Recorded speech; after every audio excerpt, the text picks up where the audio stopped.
That's I think magic lost. What's good, just Lethal, and today we're reacting to why Naruto being a bad dad in Boruto makes no sense. Watch it by House of Animation, you feel me? Shout out to him, feel me? I like his vids, you feel me?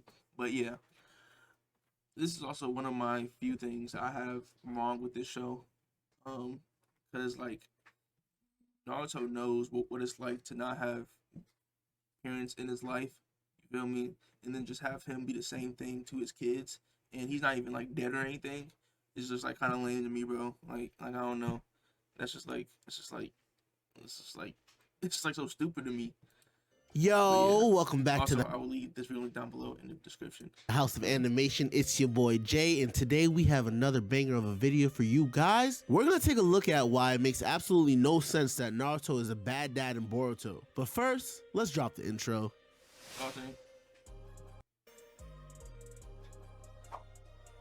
But before we can even dissect our theory as why he's a bad dad, we have to look at three essential things. We first have to discuss his childhood and his relationships, and then we have to look at the role of the Hokage. And lastly, we're gonna wrap it up by taking a look at why it makes no sense. So let's take a step back in time. The third Hokage did Naruto so bad as a kid, bro. He gave him a house in the hood, and he was eating ramen noodles every day, bro. Like, bro. And take a look at his childhood. If you don't remember, on the night that Naruto was born, rain was pouring and God was crying, and the Nine Tails attacked the Leaf Village. This single act would forever change Naruto's life forever. And on that fateful night, a lot of ninjas' lives would be lost, including some characters that are tied to some of the most influential characters in the whole series. And on that fateful night, not only was Naruto sealed with the Nine Tails Fox, he lost everything. Imagine growing up in a village where no one ever even notices you exist, and when they do notice you exist, they only remember you in pain and trauma, and they treat you like dirt, when in reality, you should be hailed as a hero. That was the childhood of Naruto, and the main issue and reason why he was the one to revolt at all times. He was revolting just to get attention because he never had that family, so he always wanted to get noticed. It's literally like the story of the little boy who cried wolf, but in this case, it's Naruto, the little boy who cried fox. Like, I remember one of the most depressing scenes is when Naruto is leaving the academy and everybody's going home with their parents and he's the only one left by himself. Or that one moment in Naruto where he's sitting on the swings by himself, and everybody's just over there not giving a crap about him. And honestly, if it wasn't for the few select surrogate parents or family members that Naruto would early on get, he probably would have went down the same path as Sasuke, because they are not that different, and we're going to discuss that in a future video. Like, let's take a look at Iruka Sensei and how he played the big bro role to Naruto early on. If you don't remember, Iruka actually lost his parents in the Nine Tails Fox attack on the village, but yet he even showed kindness to Naruto, constantly looking after him, taking him out to ramen, even almost putting his life on the line to save him when Naruto almost got clipped by him. It wasn't Naruto's fault that he had a demon put into him, bro, and like nobody in the village felt that way, bro. It's like they just like looked at him with like his homie. Like, even the third Hokage, who acted as Naruto's surrogate grandfather, would always show love to Naruto, even letting a lot of his antics slide because he knew the pain that he felt, and he understood it because he knew the truth. And rather than letting the flames of pain and trauma just fester inside of him, he nurtured Naruto. He made sure he had someone who he could look up to that was an insider. Even the third Hokage, who acted as Naruto's surrogate grandfather, would always show love to Naruto, even letting a lot of his antics slide because he knew the pain that he felt, and he understood it because he knew the truth. And rather than letting the flames of pain and trauma just fester inside of him, he nurtured Naruto. He made sure he had someone who he could look up to that was in a higher standing power, because he knew eventually all this pain and trauma would lead Naruto to become the hero. And I feel like the third Hokage could have did more for Naruto and his good bro. Naruto lived in a rundown apartment. You feel me? And he was eating, bro. Like, it's like, bro, you're the Hokage, bro. It's like you can take Naruto into like your house if you Undoubtedly, one of the biggest influences on Naruto from a parental standpoint would have to be Jiraiya. They spent 2 whole years together training, and not only that, this man Jiraiya ended up sacrificing himself just so Naruto could have the necessary information to beat pain. Part 1 Naruto versus Part 2 Naruto are completely different people, and mind you, it's only a 2-year time difference. This man taught Naruto how to be a man. If you don't know, Jiraiya was also Naruto's godfather, so this came came from all the place of love. Without Jiraiya, we do not have the hero that Naruto would become. Because Jiraiya knew that Naruto was the chosen one. After the loss of Jiraiya, it was like Naruto felt like he was in the beginning, alone. Yes, you know, he became cool with all these new people. People started looking up to him, respecting him, but take a look at it. He had lost the closest brother to him in Sasuke, and now he just lost his pretty much dad figure in Jiraiya. A very dark time for Naruto. He understood this pain a second time around. But there is no better example as to why Naruto understands the duties of a father or a parent, as to when he reacted when he met both his mother and his father. Both different feelings, but both came from the same place. In finding out the truth, this man has a multitude of emotions because he's finally able to unpack all the years of trauma and pain and finally break down. And this is when we get to see the real Naruto. Not only do we get to see the physical traits that Naruto gets from his parents, but also the chakra reserves from the Uzumaki clan, or the adeptness with the high ninjutsu from the Namikaze clan. But the biggest thing that we see is the fact that his parents truthfully never left him alone, because they allowed pieces of their chakra to be stored within his body if he were to ever reach a certain point in his Nine Tails transformation. And now I know what you're thinking, because if you remember the Minato clip, Minato clearly says this: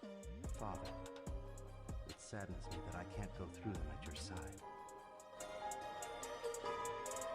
But Naruto, I believe in you.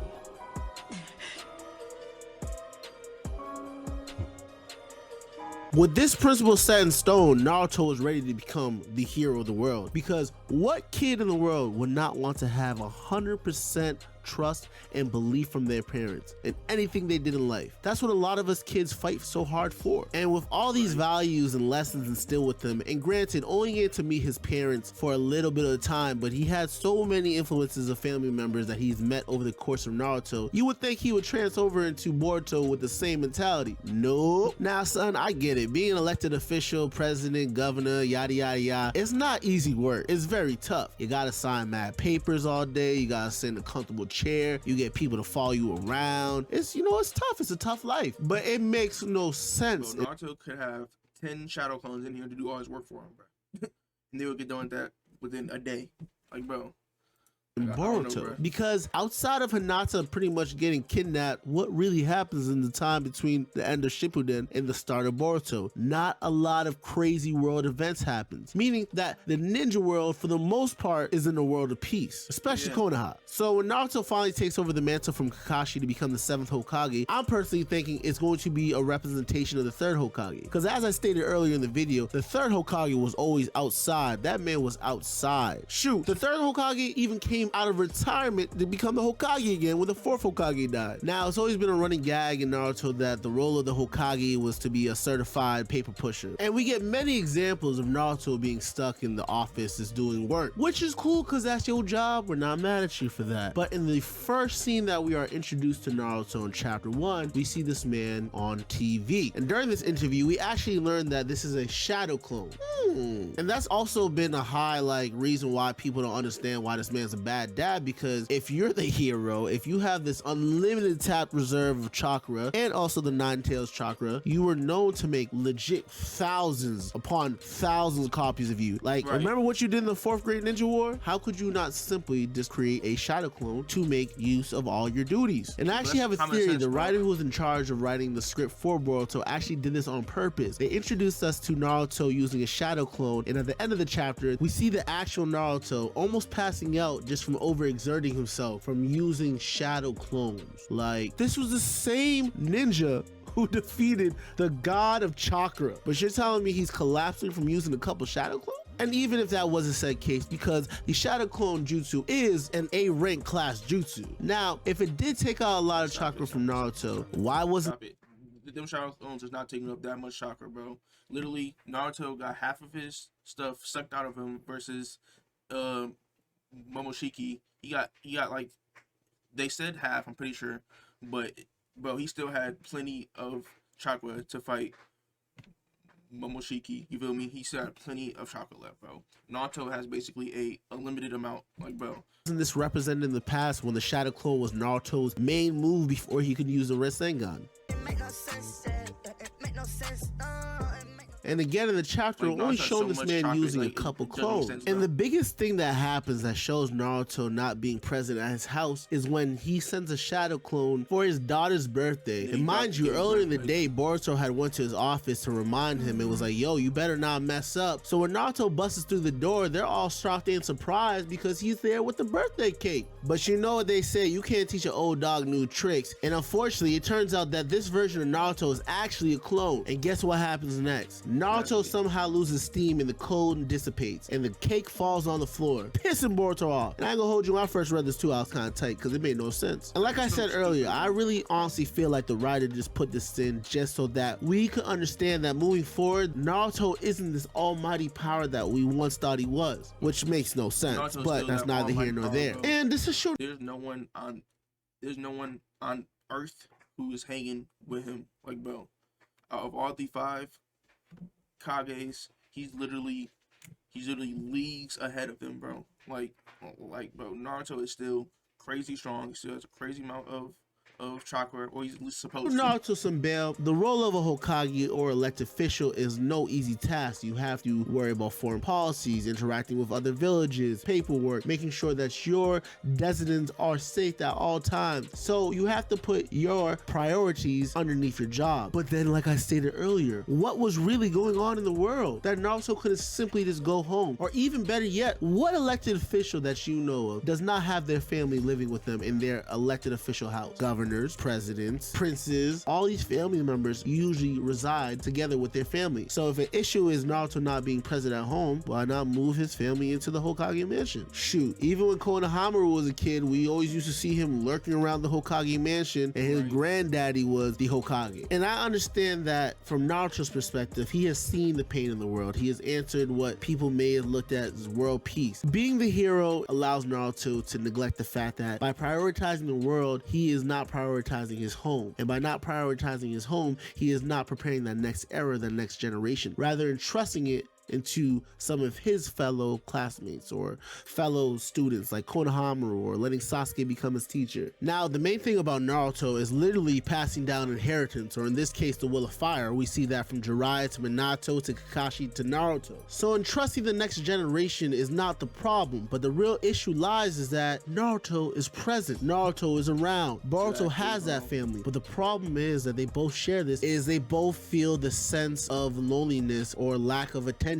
But in Boruto's case, he actually has that dad and that important figure that Naruto did not have, that Naruto had to replace his whole life with. And honestly, one could even argue that Naruto really only started to come around when Kawaki got introduced into the story. Now, with that being said, Naruto is by far not the worst dad in all anime. There's a whole lot of deadbeats on the list we got for you guys coming up. In the beginning of Boruto, Naruto's not really that much of a present dad. He's not there for his 2 kids, and probably not even there for Hinata. And I understand that everyone understands that Naruto has a sense of duty, but at the same time is what's keeping you from home? Like, we're shown glimpses of what that could be, but that question is never truly answered. And yes, I get it, the threat of an alien invasion, but you faced this before. And I get it, Naruto, you have a sense of duty, but at the same time, you gave up everything so that the world could be a safe place. So what's stopping you from being there for your kids and your family? Not that I know you don't want to, but what is truthfully stopping you? And well, folks, that's all we have for you guys today. He's living in a time of peace, and he still does not have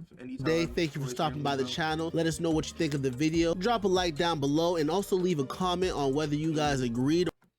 Shout out to House of Animation, bro. Fire vids, as usual. Naruto's not a bad father, and Boruto is not in the wrong either. Everything is just fine before Naruto became Hokage. Everything started after Naruto became Hokage, but after the Momoshiki arc, everything's settled down. You see, when it comes to very serious issues, Naruto is always there for his kids, whether it be Boruto or Kawaki, and Boruto spent every day with his father happily, but suddenly everything is gone. His father's barely at home. He's just 12 years old kid, and Boruto also changed. He came to understand Naruto at the Momoshiki arc. Naruto isn't a bad father, but him not spending time with family doesn't mean the story is poorly written. It gives a great character development to Boruto. It turned out from a brat to a good and nice prodigy ninja, putting his life on the line for Konoha and peace like his father. I think Naruto is a good father because he's a Hokage, and Boruto just being ungrateful. Bro, he just wants his dad to be around more, bruh. Like, I don't know, bruh. But yeah, you feel me? Fire vid. I'll leave it down below in the description. You feel me? And yeah, make sure you like, comment, and subscribe, and have a blessed day. Peace. Then she gon' pull out the tape and tie me up, then lock me away. That bitch, she said that she hate me. I am not faced. My niggas waiting at your place. For all this shit escalate, I need to know how many niggas you've played. How did you take off your tape? She looking right at me and she swerves into the lake.